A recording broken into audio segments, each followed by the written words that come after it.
The boarding gate buzzed with the usual chaos: rolling suitcases, crying toddlers, and that familiar tension of people desperate to find their seats before the overhead bins filled up. Among them was Alyssa Carter, a 29-year-old nurse from Atlanta, heading to Seattle for her first real vacation in years. She'd just pulled 3 back-to-back double shifts at the hospital, so this trip wasn't luxury, it was survival. She smiled as she stepped onto the plane, her carry-on slung over her shoulder, exhaustion etched into every step. "Morning," she said politely to the pilot standing at the cockpit door, but instead of returning her greeting, the man's eyes flicked over her dark skin, her braids, her simple travel clothes, and then narrowed. "Passengers are supposed to board quickly," he said flatly. "Let's keep things moving." Alyssa blinked, startled. "Oh, I'm sorry, I was just He cut her off, his tone sharp. "Just find your seat, miss. Know your place and don't hold up the line." A hush fell over the front of the plane. A few nearby passengers looked away awkwardly,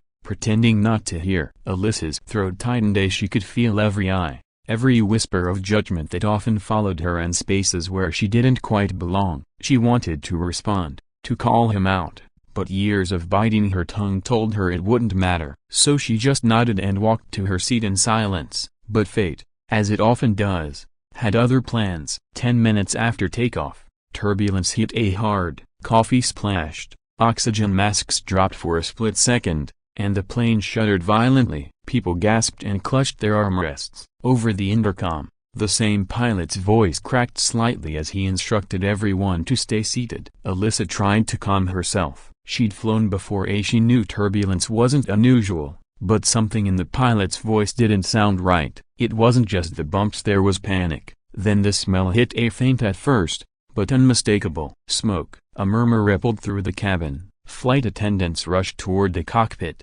their calm professionalism starting to fracture. Within moments, the pilot's strained voice came back. "Ladies and gentlemen, we're experiencing a minor technical issue. Please remain calm." But there was nothing minor about the smell of burning wires. Alyssa's instincts kicked in. She wasn't just a nurse, she was trained in emergency response. She stood up, scanning for anyone in distress. 2 rows ahead, a man was gasping, his chest heaving. A panic attack, she realized instantly. Ignoring the flight attendant's command to stay seated, Alyssa knelt beside him, her voice calm but firm. "Sir, look at me. Breathe with me. In through your nose, out through your mouth." Her calm spread like ripples in water. The man's breathing slowed. The flight attendant's eyes softened. "Thank you," she whispered. Then the announcement came. "Emergency landing. Brace for impact." The cabin went silent. No one moved. Alyssa reached across the aisle,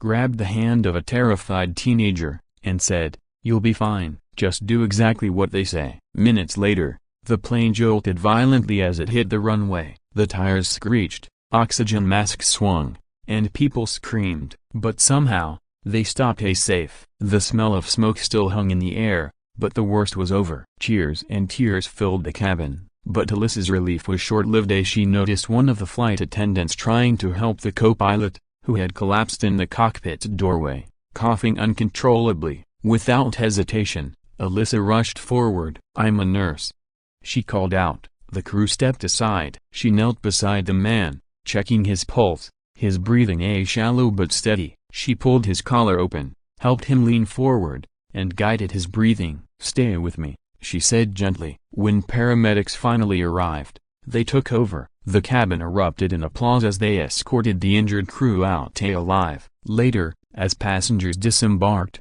shaken but safe, the pilot stood by the door again, his uniform smudged with sweat and soot. His earlier arrogance had melted away, replaced with something raw, humility. When Alyssa approached, he straightened awkwardly. "Miss Broken Bar Carter, isn't it?"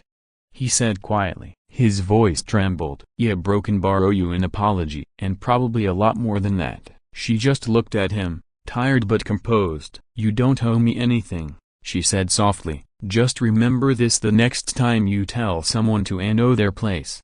Because kindness doesn't come with a color." The pilot swallowed hard, unable to respond. As she walked past him, the airport lights streaming through the windows, it felt like the entire terminal paused to watch. The woman he once dismissed had just saved his crew, his passengers and maybe even his life. And for the first time, the pilot truly understood what it meant to be grounded.